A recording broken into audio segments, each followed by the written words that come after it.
Hey guys, welcome back to another awesome special episode where I've got another round table with none other than the three biggest brutes I know on the social scene. I'm sure there's many, many more of you in the Brute Nation, but these three are the ones that pop into my mind. We've got Nathan, we've got Ethan, and we've got Daniel. Dudes, how are you? Happy New Year, by the way. Happy New Year. Happy New Year. Happy freaking 2024. Oh, what a start it is. Getting a set that's all dedicated to Brute. We've got our two Brute heroes revealed. We have KO, armed and dangerous, young and old. And we've got the return of Rhinar, the original form, which is made social media a little fun. I mean, I'll kick this off by sort of saying that I am pretty happy that he's in it. It makes total sense when you work out what he does and how it all works. But I will say that the reveal at that time was a little bit like, oh, okay. I had it, I suppose, imagine in my head, I was like, someone new. And it was like, no, it isn't. And then you work out and you go, yeah, that makes sense. Like, Nathan, I'll start with you. How was your... I know, and by the way, you check out his channel. So it's Savage News on Savage Lands. The Savage Lands News. And you go and you find me. I'll link everyone down below. You've already done your bit on your channel, but on a quick Snapchat, what was your thoughts of the Rhinar reveal? So, I knew Rhinar was coming out before, just for other reasons, right? So like I knew he was in the set. So I wasn't really surprised, to be honest. That gives... it's pretty easy to tell. I wonder why. So it was pretty easy to tell, I think the order, like you said, is kind of strange. Like I would have done Rhinar first and then KO because the hype is a little higher on a new hero. But Rhinar returning is good, right? He needed the support. He needs the love. Azalea and Katsu got the support from when they returned, and look at what happened to them. They're both degenerate now. So like...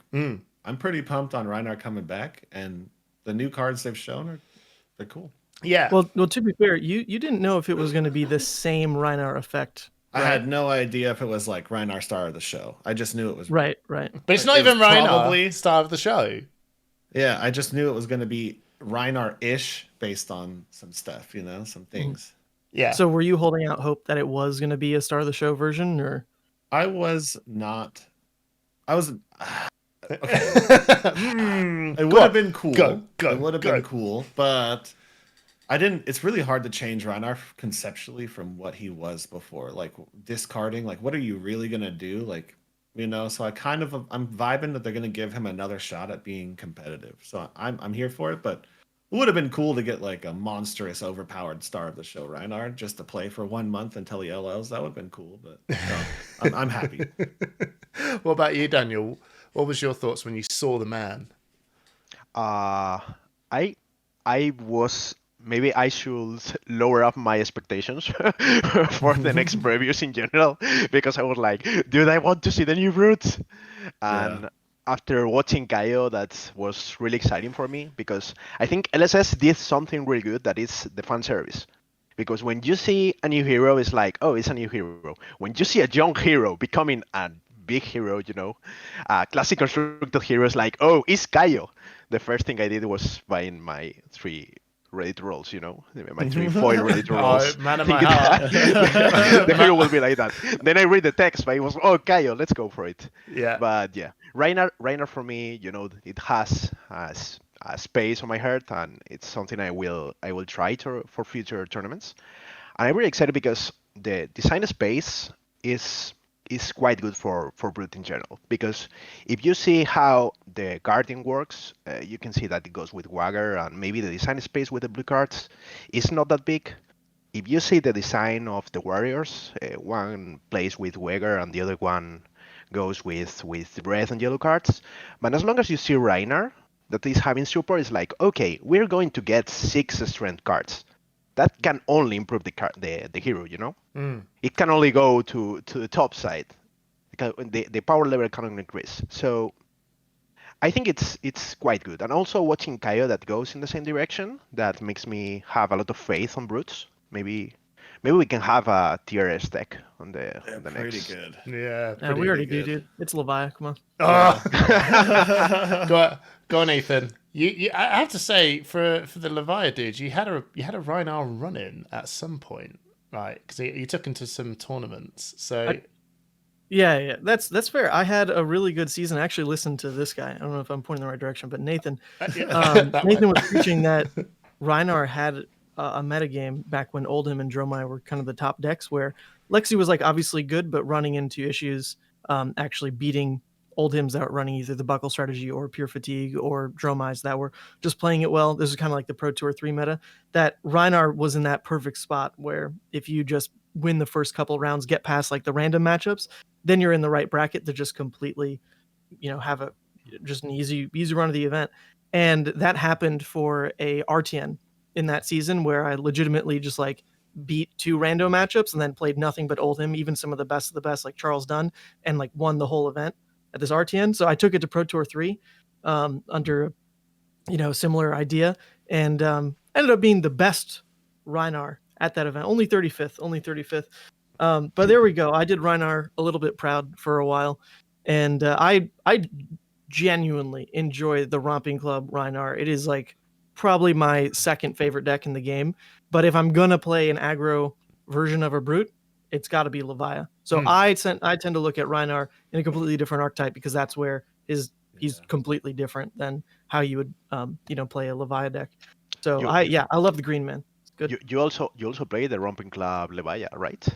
I mean, I did you didn't play the Romping Club actually, but it was a Romping Club Levia. It was Bone Basher. Bone Basher. Bone Basher one, yeah. Yeah, that's how much I love the playstyle. There you go. I couldn't just take Romping Club and put it in Levia. I had to make it Bone Basher. Do something special. I beat Starvos with Bone Bat. Well, not with Romping Club on Rhinar. Like it, there's pockets, man. He's so flexible. The same Pro Tour, I was 7-1 in CC. I just am the worst draft player in the world. But at Pro Tour 3, 7-1 in CC on Rhinar, because like that was a pocket. Same thing with calling San Jose. Top 8 performance with Rhinar, because there was a pocket of just defensive heroes. Like whenever that pocket shows up, he's kind of like Kano. People play defensive, Rhinar wins. People forget AB, Kano wins. You know what I mean? He's always going to have that niche. Yeah, and he's got a brand new mechanic now. Well, yeah, Beat chest, yeah, beat chest, and he's also got a brand new card that's just been revealed called Show No Mercy, which I think cards. I love it. The card's cracked actually. Like it's a 3-card guaranteed damage. There's nothing you can do about it. Like red barraging into that, you either take 10 or you take 3, and there's no option, right? So it's really powerful 3-card play.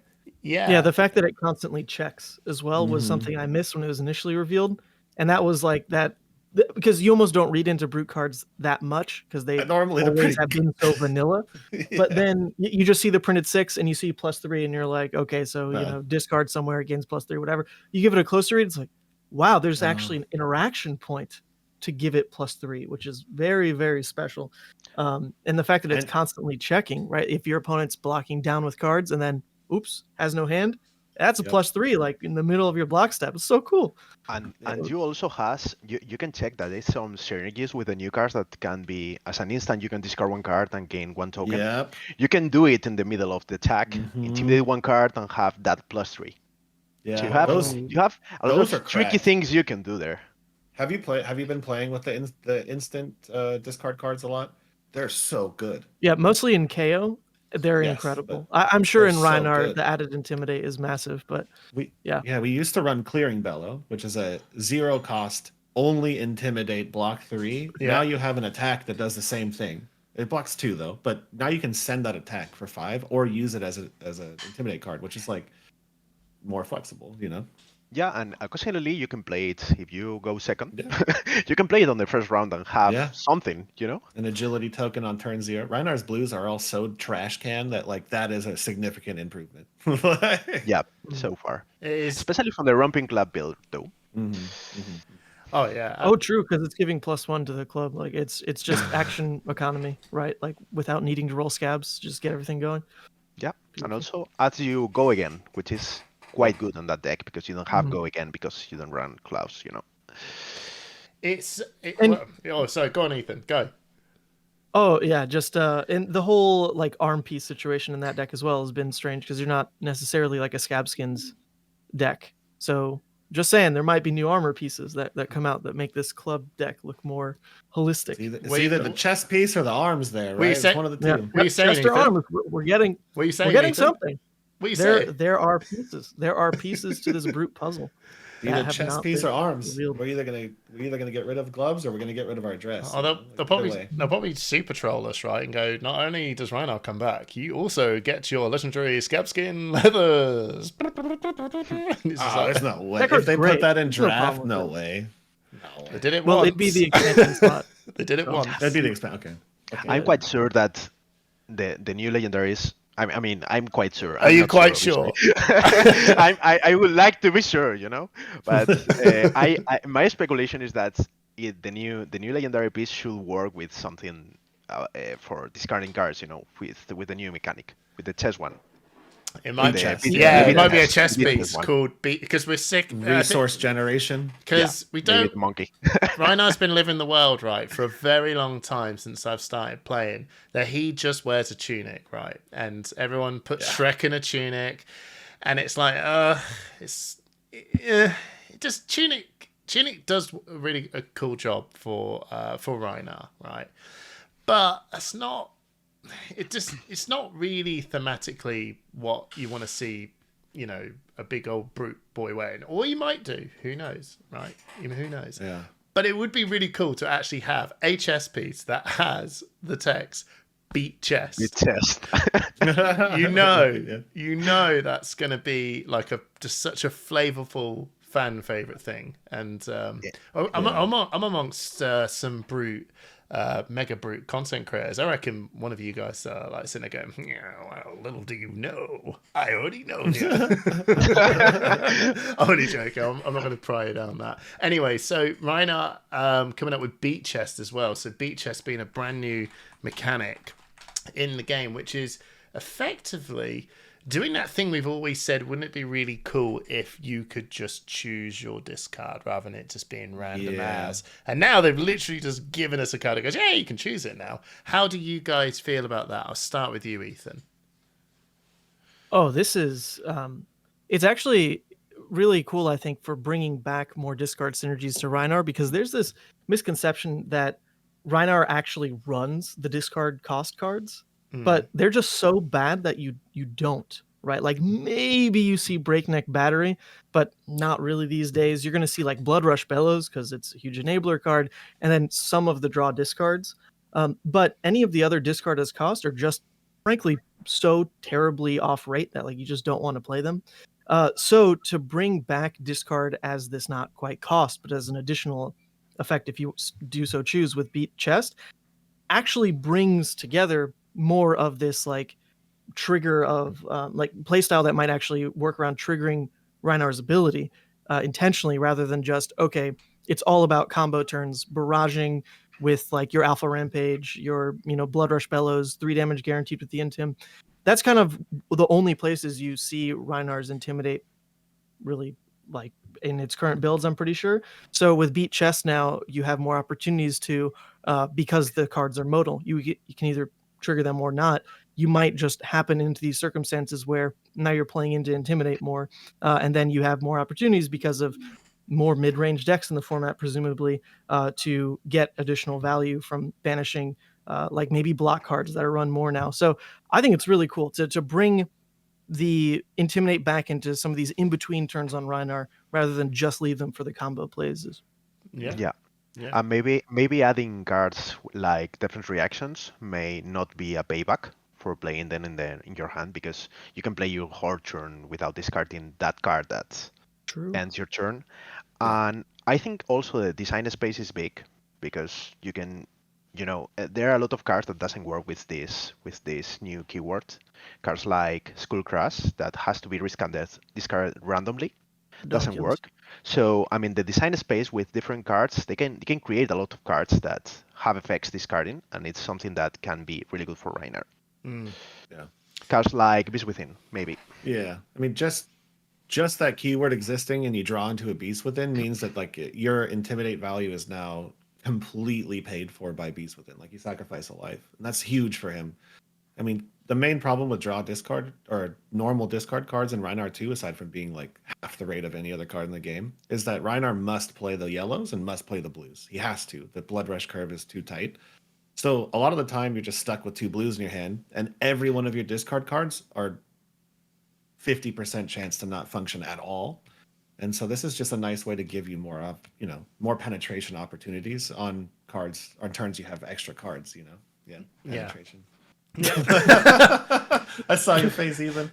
You think that's why Riz Meyerberg? No, I'm pretty sure. We're 15 minutes in, everyone. He said it. Are we actually 15? Okay, I can start cursing now. Oh yeah, we're good. We're good. No, just kidding. Get ready to roll. So we haven't seen much of the beat chest in terms of the cards yet. We've got obviously Bonebreaker Bellow and Rawhide Rumbler. I imagine there would be a lot more coming, going forward into the set, which will be really exciting. I wonder as well, like, we'll move on. I'll touch on the KO bit because I want to end that bit, because that bit's going to be kind of like a real meaty part, because this dude is just like completely making us think very differently for Brute. We will touch on Levia after this, but is beat chest a KO thing, or is it really a Rhinar thing? Is that just too narrow to think that way? So I think it's a Rhinar thing, because his trade-off is a might token. So anytime your card disadvantageous, right? Like, you have to have a pretty big payoff for it to be worth it, right? So right now, even the one they showed is card disadvantage. Like, you have to pay a resource for it, you have to discard a card, and you get +5, which is 1 below rate of any other card in the game.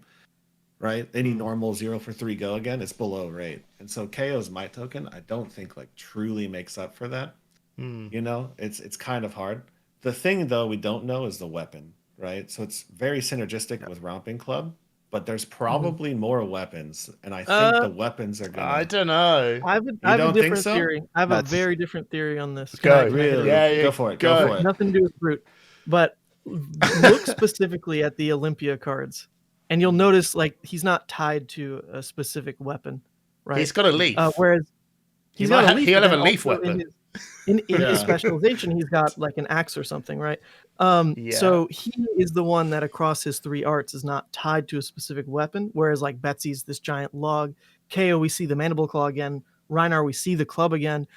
My theory is that the whole line about there are more weapons in this set than any other pertains specifically to Olympia, where we're going to see some trade-off where the gold that he generates, because he is the gold generator, lets him buy weapons consistently with the whole inventory. Isn't that an assassin thing, though?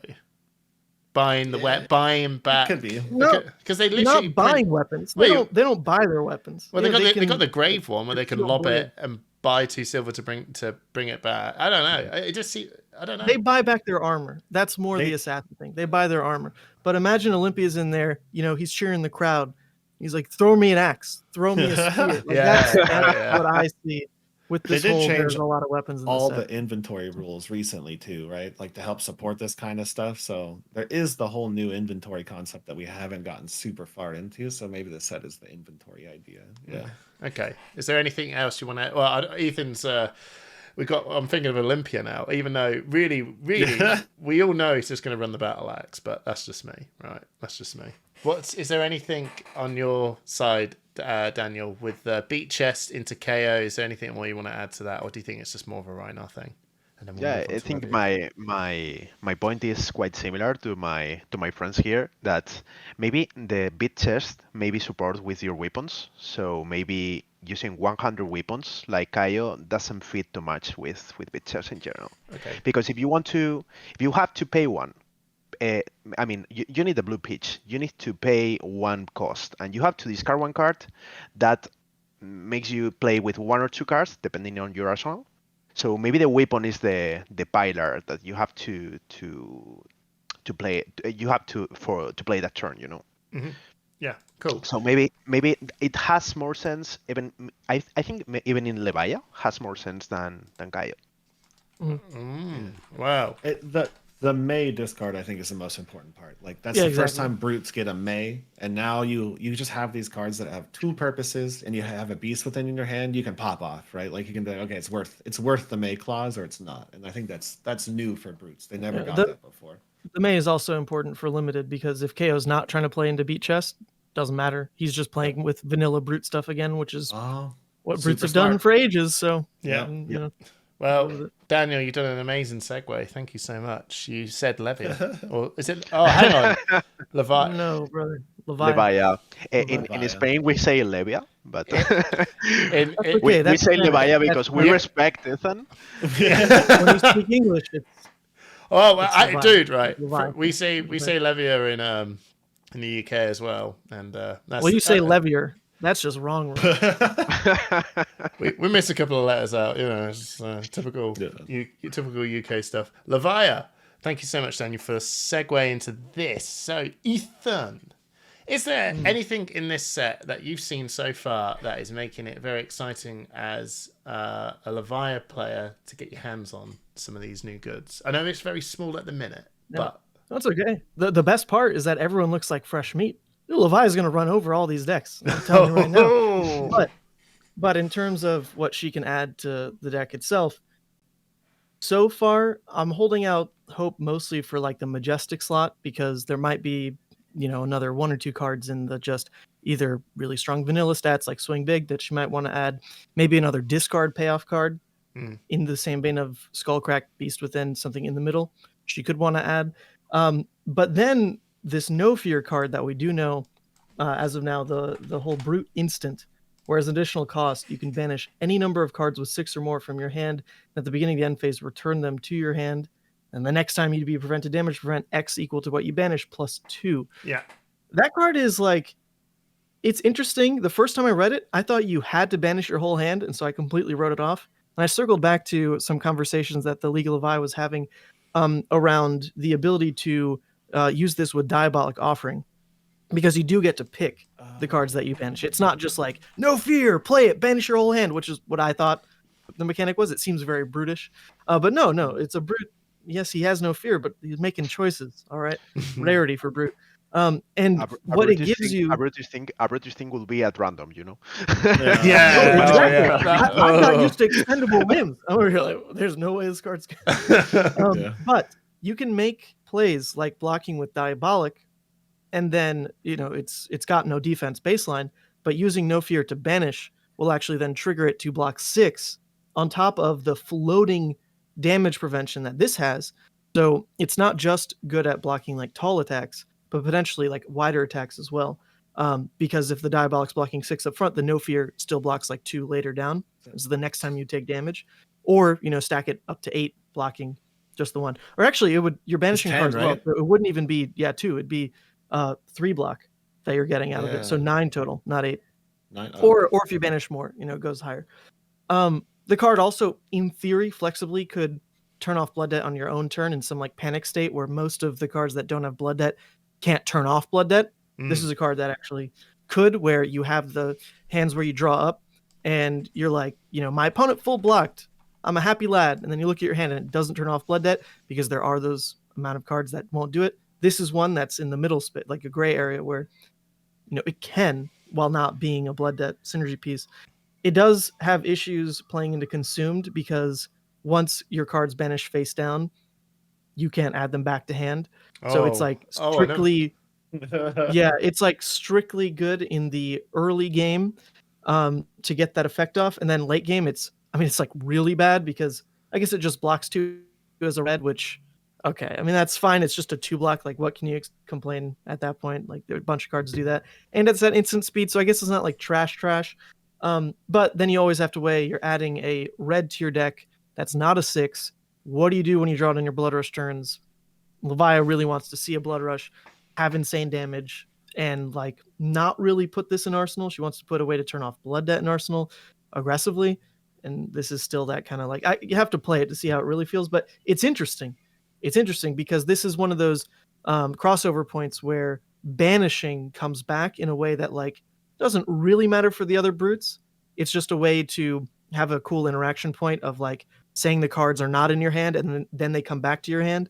for Levia, the fact that the zone they're going to is the banished zone actually is an upside. It's pretty cool. You guys see what brute players have to go through when we evaluate a card? Do you see how complicated these things are? It's crazy. Our heroes are hard to play. I kind of looked at it and was like on the floor. I was like, well, if I don't, it seems all right if you're going even against a wizard, right? It's like it's just a way to respite in a weird way where you just go, I've got this big move and you're like, oh man, a lot of reds in my hand, but doing, okay, cool, I can stop this wildfire even though I might not have, like, it doesn't matter about the quality of what cards you've got just like a zero cost instant. I mean, that's the flaw, right? That's just the simple. Well, it gets a bit worse than that because it doesn't say source. It just says next time. So if you try to do it on a wildfire, the smart wizard will just like ping you with an Aether Dart first. Yeah.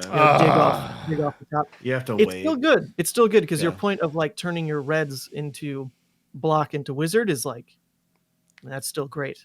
Yeah. It also turns off any on hit in the game, right? Like pretty much. So you get Cripple Crush, you just lay your hand down. Now you can't discard anything. You get Pummel Sea and Seed, you lay your hard card. You can't discard. It's amazing, right? Yeah, I never saw with the Crippling Crush. That's actually. You just look at the Crippling Crush, you go, not today. I'm gonna Blood Rush you with 4 cards. Granted, it does say you have to banish any number of cards with 6. So you can't just have a Blood Rush hand and fully protect it. Then you cry. Yes, if you get stuck, it will happen. It always happens. This is the roller coaster of brutes as well. Oh, it's so exciting! Oh, cry. You cry. The card is good, but you can draw a Blue Rush. It's bad. You can draw it with a Blue Rush. That's bad. Yeah, it's just like drawing. And the value 6. It's good. I love it though. I think that's what Majestic should be. It's exactly what it should be. It's complicated. It's very specific, but in the right time, in the right place, it does an amazing job of what it needs to do. And I think that is what a really good Majestic should be. And that's why I really like it, because there's so much depth and flavor and different sort of points that you want to get from it. And it has multiple uses rather than just one fringe case. Because like, I don't even consider the Crippling Crush like thought process behind it. I'm like, and it's the fact they come back. That's the bit, isn't it? It's it's better than a defense reaction in a way. And like you said, Ethan, with the Diabolic Offer interaction, like it's so strong because it's not like, because I made a stupid point when I was watching Yorgos's stream. He was talking about this, and I said, why don't you just block? What's the difference between 2 blocks and a defense reaction? Isn't that sort of the same thing? This just seems like that with extra steps. And he went, yeah, but you're an idiot. You get your cards back. Oh yeah, you're an idiot. You're an idiot. Yeah. He said it in, he come at me in Greek, right? He just Zeused me to the ground and just went, bro, you're an idiot. You get your cards back. I was like, oh yeah, you do, don't you? We're so used to brute cards having like a monstrous penalty. You know what I mean? Every time I read one of them, I'm like, this is not as good as I think it is, right? Like, but it's pretty good. No, it's really, really good. So, No Fear is one of those cards that you found with Levia. Is there anything else in this at the minute, or again, is there anything in a standard brute set, like when you just get the core cards? And as a dude that plays a hell of a lot of Bolton as well, seeing there's warriors coming out of there, you just know, you're like, yeah, but it's not really gonna be like what Bolton really wants, because I have to have these very specific words called light next to the warrior card, and to trigger off a lot of what these benefits are. With Levia, she does have to, well, you're the pro, I mean, I don't know, but it feels like you have to have, it has to fit amongst the theme of what she's doing in order to get the maximum payoff. Otherwise, you'd just be running loads of brute cards, right? And then you might as well be Rhinar. So is there anything on here that you feel like, like maybe just the Majestics or what? No, there's like probably 3 other cards that are, at least as of now, 2 of them are like probably worth playing in a Hexacore deck. And that's the agility synergy pieces. Smashback, Ailhorn, and Runner are really interesting with their, they're playable in Brute for one, or Runner as the dual class playable in Brute. And Brute with an agility token means you're saving a turn cycle where you don't have to play into Scabskins, or maybe you do play into Scabskins because in Levia specifically, now that first attack has turned off Blood Debt, you can play scavs and be a bit immune to what the one does now. So agility is like really interesting for Levia decks, but in terms of getting the most use off of an agility token, normally what that means is either like a recursion piece to just always just effectively now turn one card in your hand into like Deep Rooted Evil, right? Or the other way to do that is with Hexagore. You just have on board this 2 resources for 6. With an agility token, you're looking at cost curves now, where a 1 cost Boneyard Marauder with agility into Hexagore. Oh my god, it's a 2-card 12. It's just so good. So Hexagore is like very interesting with agility in particular. Not to say Claws isn't gonna maybe use these at all, but to fit a lot of packages into Claws, I foresee being pretty tough because the deck is like not super flexible. I think like one thing you can absolutely do is probably swap the barraging beatdowns for Smashback Elhorn, like no problem. With all the cards we know as of now, that's an easy swap. Barraging is just a card you burn most of the time or block with, and now you can burn it for an agility token and might token on the next turn, rather than like an Intim +2 immediately. I think that's probably pretty good.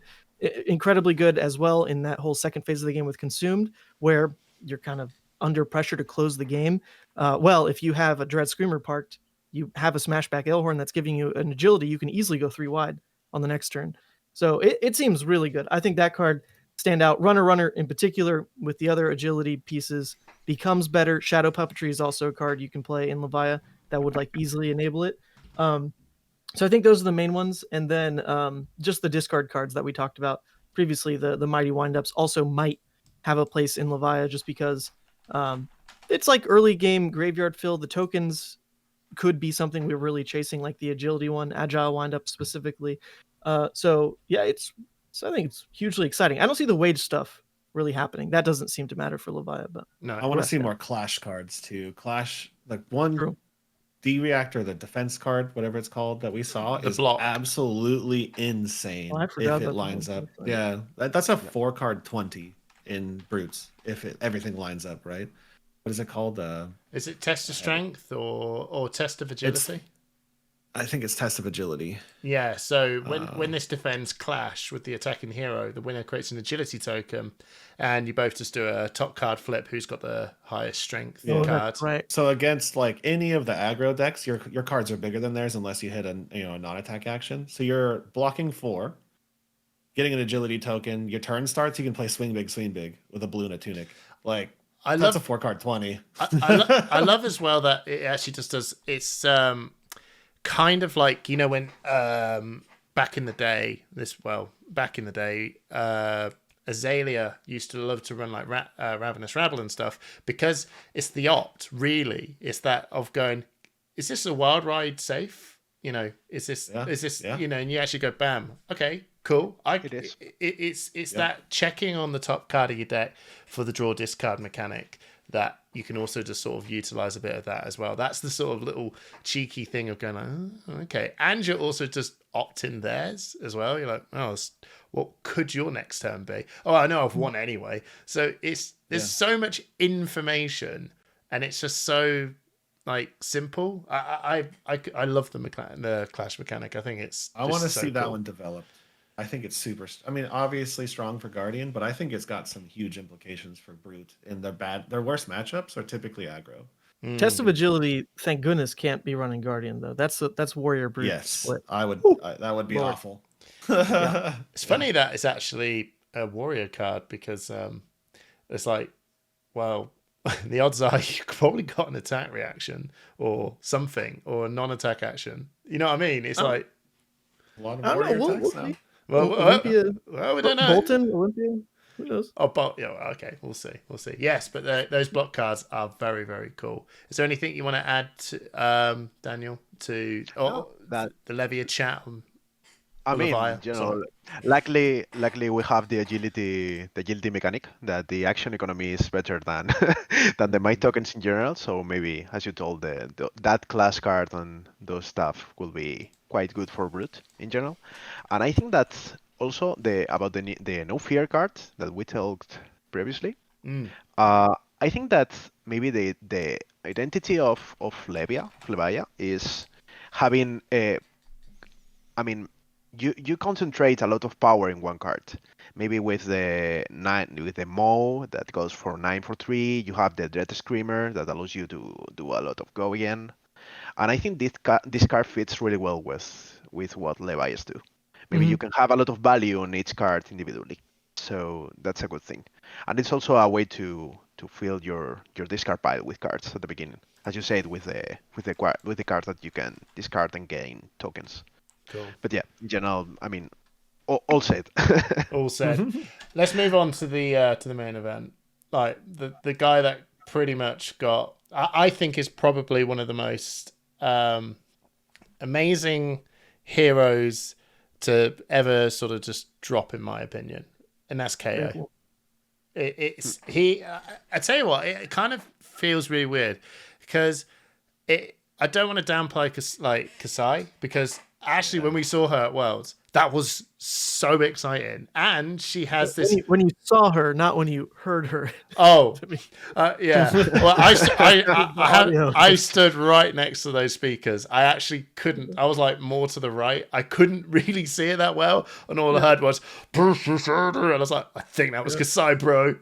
Let's go. I was standing right next to Aiden, who he's been doing all the sound design on the trailers, and he was almost in tears over just no one can hear my hard work. Oh, don't worry. I felt so bad. But you saw Kasai, and sure enough, the whole room was cheering. It's not a dig on Worlds, but I will say that everyone who was at the bar opposite the venue, who all got their phones out, funny enough, had a much more clearer time. They were messaging me. I was like, what did I see? They're not even in it, and they know more than me. Anyway, but yes. I remember people just run into the shops and buying all the specializations. Or give me 20 blue thinker hands. It's so seeing her whole mechanic with getting cell swords and stuff. I think there's more we've got to see from her to sort of unpack what does that mean. But KO, that dropped. The dude's lost an arm. That's so cool and thematic. We've got some new line of text saying you can only there's only a one weapon zone, which also kind of weirdly clarifies that you don't need to run a weapon. You can also just run an offhand, which I think everyone kind of knew, but it's kind of cool that they just sort of tied that. Very thematic. And then the middle part of his text box, which is just a complete deck builder's dream. Attack action cards you own get +1 while they're not on the combat chain. Is just like, oh, okay, this is so cool. And then the last bit is we're now turning every time you discard a card, they've now got +1 value, which is just get a might token, right? The first time, not everyone. Otherwise, that would probably be a bit cracked. He's kind of wild, and I love it. Honestly, it's like some of the most fun I've had playing a Brood hero in forever, because it's like playing Brood on training wheels. Like nothing can go wrong. You know, you draw 3 blues and a Savage Feast, and you're like, this is gonna be lit. You know, like you draw a Blood Rush and 4 blues and a yellow, and you're like, this is gonna be lit. You know, every time you draw cards, you're excited.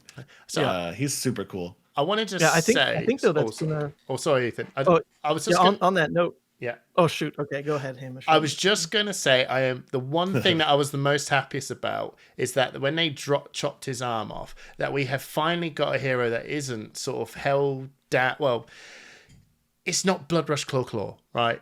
And I think that when Levia had to do that, does that, because it's such an extremely powerful thing to do.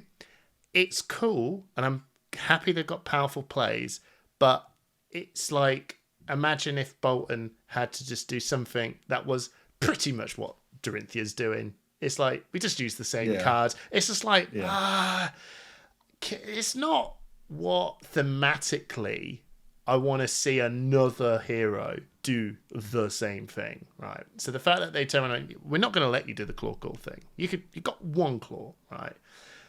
Try and think of something else, right? Try and push ways in other ways. That was the one thing I wanted to sort of just throw in there. And I'm very happy that he's not doing just what everyone else is doing in a way. I have a hot take whenever we're ready. Hot take.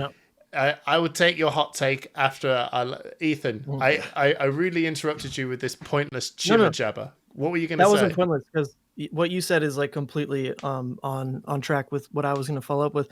The thing about KO, I think we even mentioned it maybe right in the beginning, is I truly feel like, sure, you can look at it as if it's the training wheels are back on, like everything's just like too easy.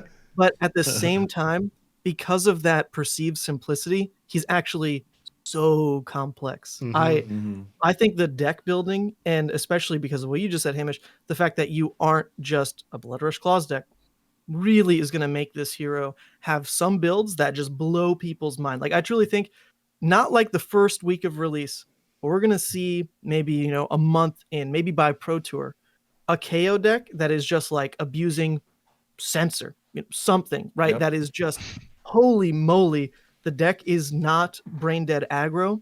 It's pivoted into some consistency engine. It's playing its hand so flexibly because, now that you can add all this blue base, what does that unlock? Cost curve, like the deck is so interesting. I've like probably 5 different builds alone that I've been playing with.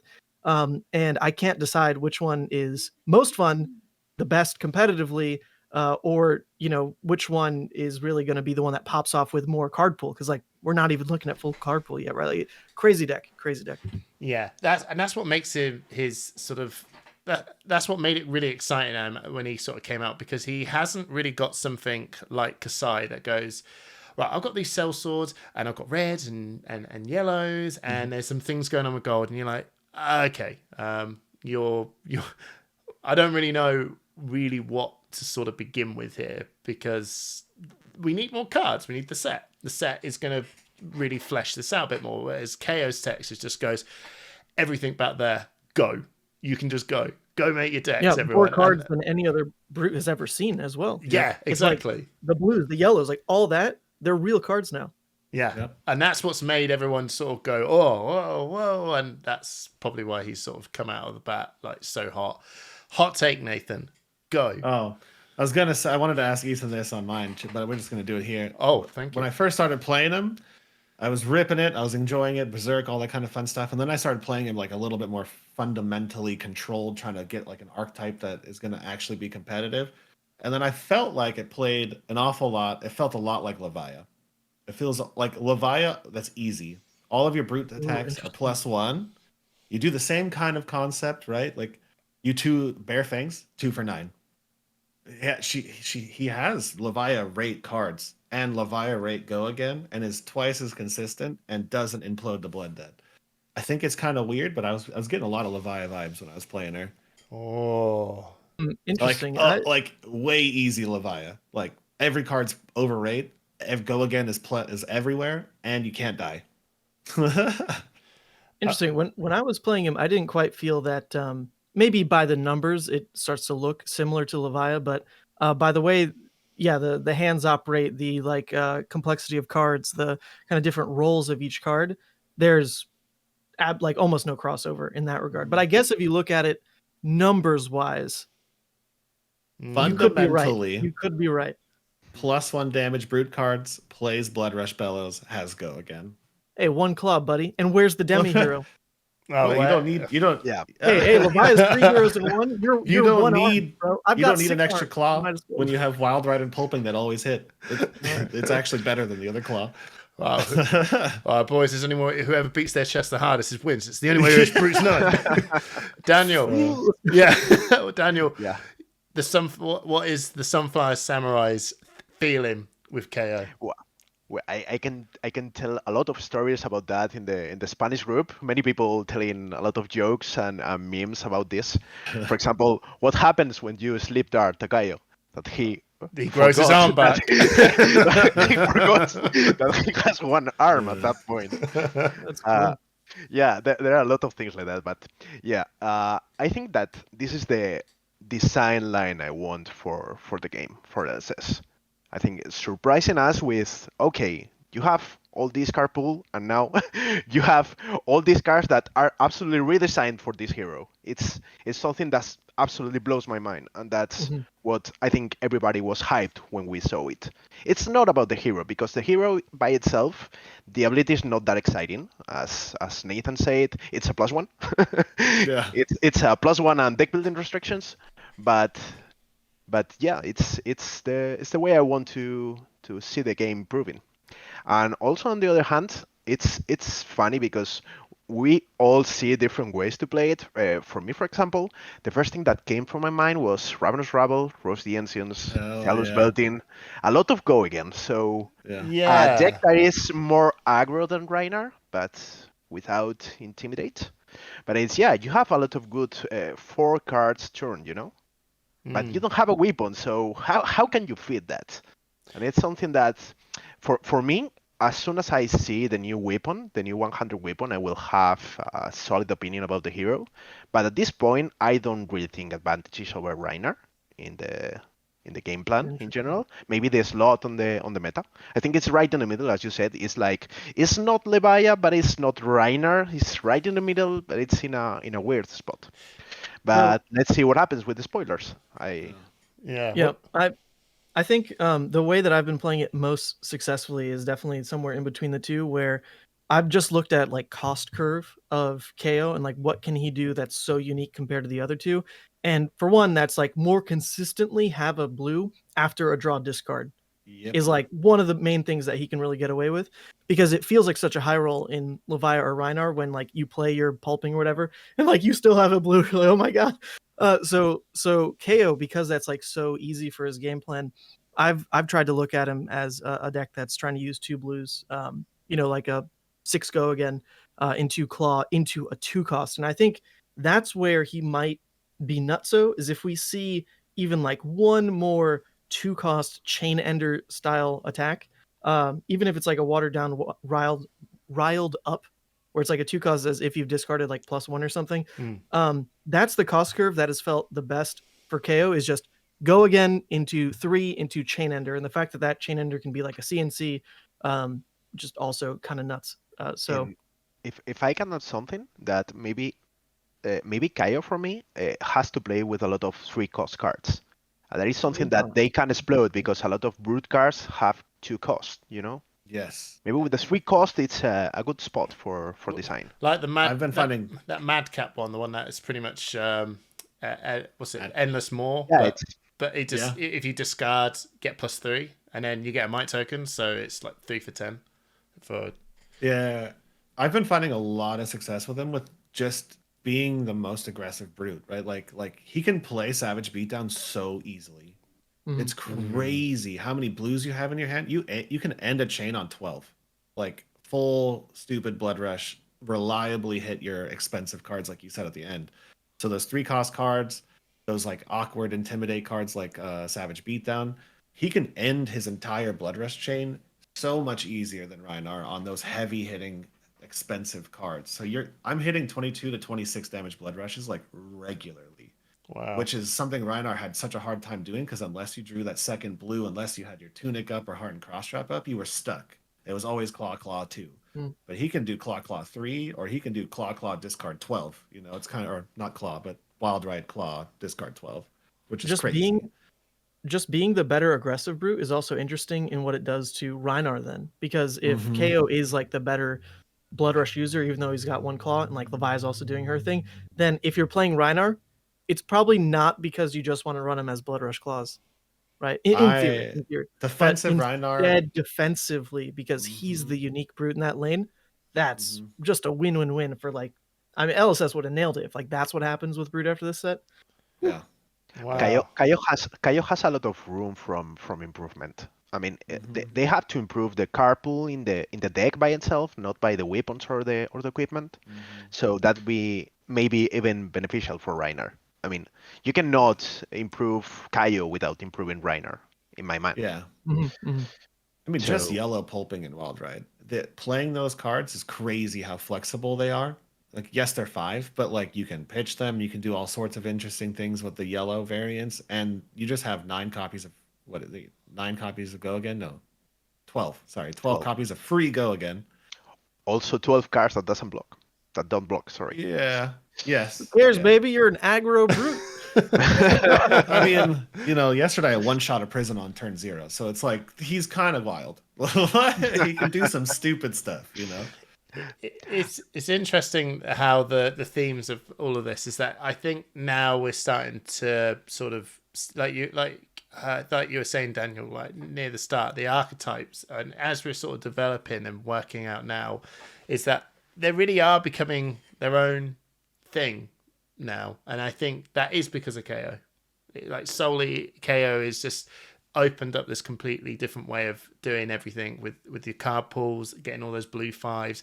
Even like you were saying, Ravenous Rabble. I didn't even think of Ravenous Rabble. I did think of Zealous Belton. I did think of Eastrite. Didn't even think about Ravenous Rabble. It's just all these very Censor. Crazy. Oh, I looked at I looked at Censor. I did look at Censor. But why? I don't know. I was like, why? You just name Bonds of Ancestry against your worst matchup every single time you play it. Like, yeah, you know what I mean? Yeah. you just name. No, my right, quick yeah. pitch on Censor. Go. Right, think about PNC. Right, it's vanilla damage wise. It hits every node anyway. Mm-hmm. Right, it's 2 for 6, but then it's got this crazy text that says, "Give me cards." Yeah, That's what it says. Yeah, Censor is the same baseline rate as the critical strike or whatever, right? So it's not sacrificing any stats for its effect. And then its effect just says, but now it's better by 1 point. No, critical strike is 1 for 5. It's the same. I thought it was 1 for 5, 3 for 5. No, critical strike's 1 for yeah. And then but Censor says the same thing in theory. It's either give me cards or you're protected from like the one thing that's punishing you. So if for the decks that can like work in the Censor cost curve, and man, that card's like waiting to be busted. I bought out my foils. I'm just saying. I thought KO would be the deck that might do it, but even as we see some of the other like warriors wanting attacks, warriors want a cheap chain ender. I'm just saying, Censor buyout right now. You heard it first, everyone. Top 16 Rhinar was running 3 copies for a reason, right? Like, really? Oh, I didn't even see that. It's a Rhinar card too because it fits in the scat. Yeah, the guy who was supposed to be top 8, Pedro, he was running Censor. We've like because it fits into the scabs math. A 1 cost and a 2 cost. 3 card. What is that? 11 with an on hit. Like, yeah. All right. For 7. I'm out right now. The last buyout I saw, someone bought out the yellow extended art pulpings for the armory kits. Because they were like 50 cents, and now on TCG Player the listings are like $20. What? So I tell you what. Oh my god! I have. I gave You're mine. rich, Nathan. I gave mine away. Yeah, I passed on him. If that was all my armory had, I don't want him. No, I literally someone just gave me it, and I went like, psh. Wait, that's Wild Ride. Where's the pulping? Show them. Hold on, I have the pulpings too. Don't worry, I have every breed card ever made. Sure. All signed. Did you sign? Is it the artist that signed them? Yeah, the artist signed them. Or did you just take it to James White and go, please? I also have a brute weapon made by James White. Not gonna lie, I'm detracting from the conversation right now. No, you're fine. You're fine. so yeah, okay. I don't really know what more to kind of add really to this because like I think we've been through a lot and I appreciate you guys. You guys are one of the most active guests I've had on where you guys just went right. I'm gonna tell you how we're gonna run this, which is we're all vying for the brute top. Who's hosting? Hosting? No, I loved it. This is brilliant. I was sitting there learning because I was almost like thinking, oh, I'm going to pipe up with this. I'm like, I'm going to say nothing because I don't know really what I'm on about. Because that's right. You're a Viscerai player. You sit down. Oh yeah, we don't like Viscerai players. We don't like to be honest. Well, I have to say, I'm not actually looking forward to playing against a brute that likes to run a hell of a lot of blues. So KO is one of those heroes. Think about that part. I was sitting there going, I do look at all this and I go, what do I not like about this? I'm like, this guy runs blues. Oh, and he's just gonna block up loads and just come in with a simple. Here's swing big for 8.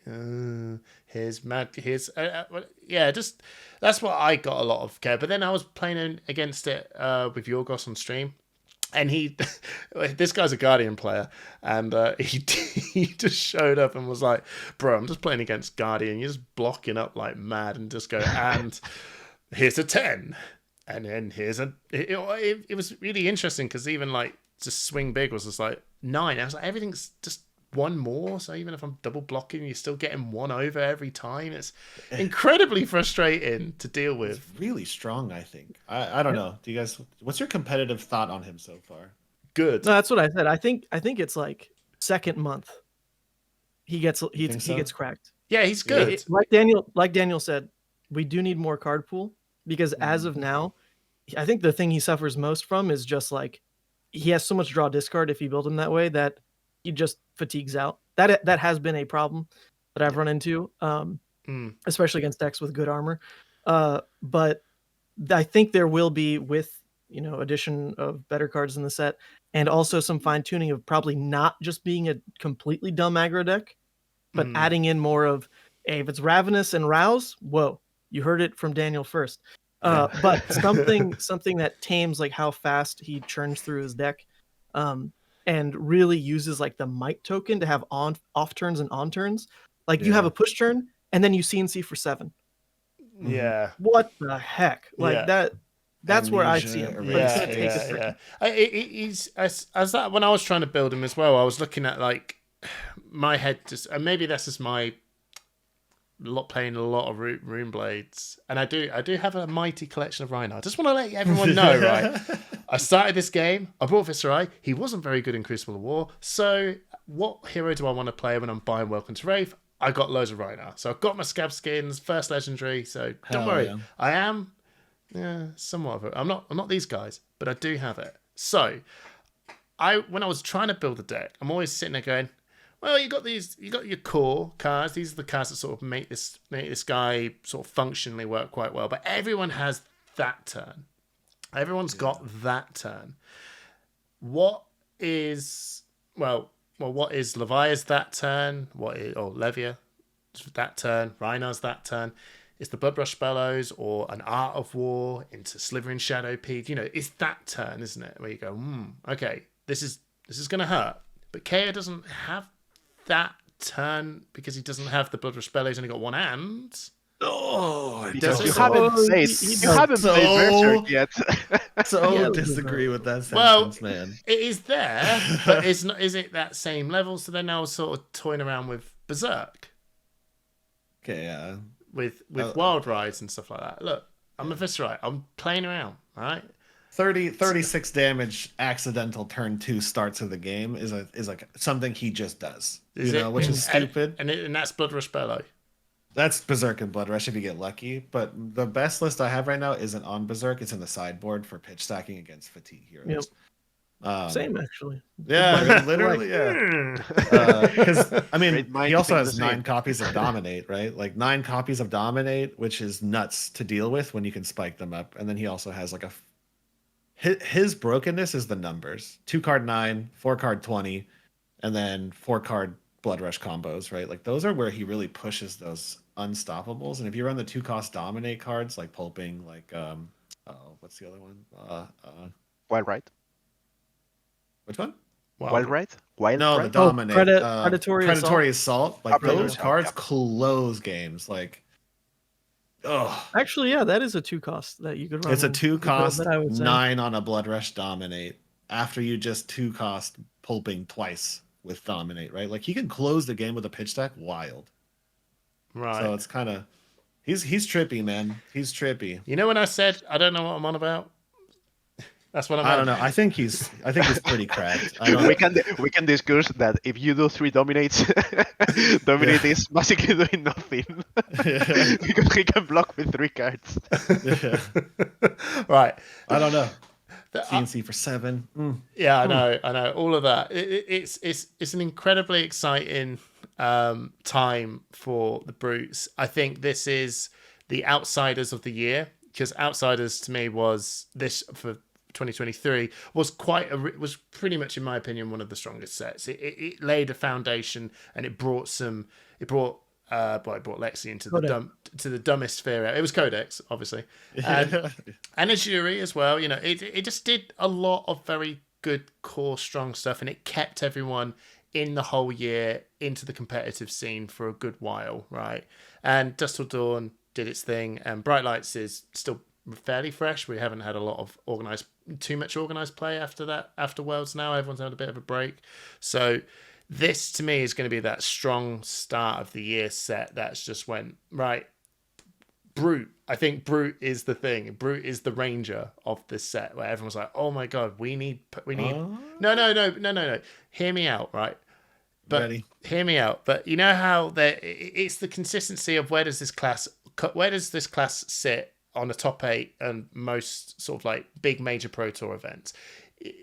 Before it was Lexi, you would be like, oh man, a Ranger getting into the top 8. Okay, cool. And everyone will be like, yeah, I can't believe we've seen this. And every time we see a Rhinar or a Levia get into a top 8, we're all so happy because it's not Icelander or Dromai or, you know, the suspects you would probably bet would make a top 8. And I'm saying that this year, man, I've never had to defend myself so hard with guests before. These Brute guys mean business. But I think after this set, we're going to be like, nah, Brutes are going to be like consistently into a top 8 now. We're going to be seeing these guys in these top tables more often than just the seeing you, Ethan, get into the top 8 with Levia is no surprise because you dedicate that craft to it. But now I think we're going to actually see top players pick them to take to events, and they're going to just become more of the field now, which is a sign that actually that's a real sign of not specialists doing the job. These are good. These are just good heroes to take. Is that fair? Am I safe? I like you. Yeah. I think that's what's going to happen. If I can add something, is like if I can get serious here, in general, Brute has been like not that good during the history of the game. It's been okay. I think it has been okay, but it's not the. But I think that the Brute community really rocks, and I think we deserve having good decks there in the top. And I think this is the chance that LSS have. So yeah, I think they're going to take the opportunity. Yeah, I am not excited. Give us to our play codex. mirrors. Give us our codex. You really want to play mirrors all day? I'm not sure. I'm not sure if I really want to sit down and play KO mirrors all day, right? I'm not sure. Actually, brute mirrors are trash. They're god awful. So I actually kind of hope that they're like a little bit far. Like they're not S, but they're like, somewhere in the middle upper. Honestly, tell me a mirror. Tell me a mirror that is brilliant, because I'm sitting there going like, oh bro, Runeblade mirrors are like, this is horrible. Bravo mirror isn't. But Gambler Globe mirrors are really funny, People just trying to roast caps, and they say, okay, do I want to use the gloves now? That's true. That is true. Management. All right. I'm gonna. Oh, sorry, Ethan. This says some point you wanted to say. I'm gonna end it there. Yes. The one thing that I wanted, I think I raised my finger on that you said. I hope that Brute isn't the ranger of the class. I'd rather them be potentially like either the Katsu, or of the set rather, kind of the Katsu level, where they got an injection of cards that now you don't disrespect Katsu coming out of Outsiders, right? The deck is solid. The people who specialize can do really well.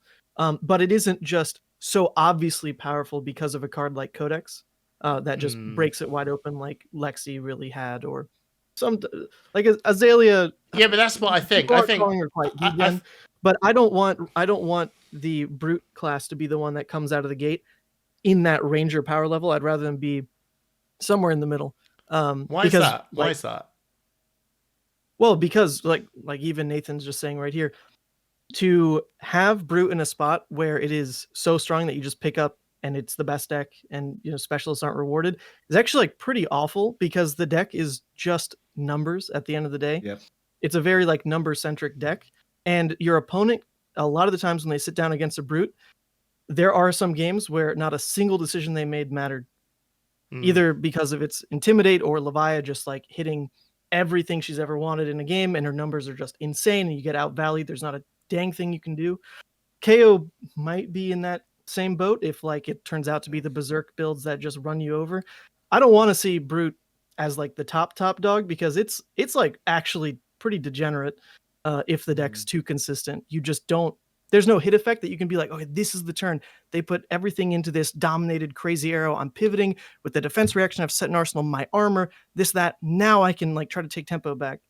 That's like not how a brute game plays, because it's all just raw. And if it's all raw and it's all like too powerful, then no choice you make is But just. but Yeah, I that's think true. I think having the flow. the design goes in that line because maybe intimidate is a mechanic that is not really the interaction is not is you cannot see the interaction when you are intimidating 2 or 3 cards from your opponent hand. But looking at cards like beat chest, I mean keywords like beat chest, makes me feel that they don't want to make Rhinar intimidate 2 or 3 cards. They want to make it interactions right in the middle, such as creating agility tokens or things like that. Yeah, Combination and of cards that's more than intimidates and abusing one keyword.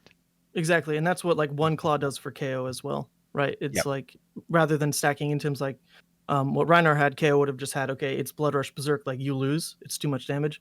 Stemming that with a claw was also like kind of their move in that direction, beat chest for Rhinar. So I think they're building the set in a way that like brute can't really be like They've that. openly admitted it. They've openly said that the class with no on hits, if they're the fastest class in the game, it's because they're broken, right? Oh, They're that was doing too actually much on your damage.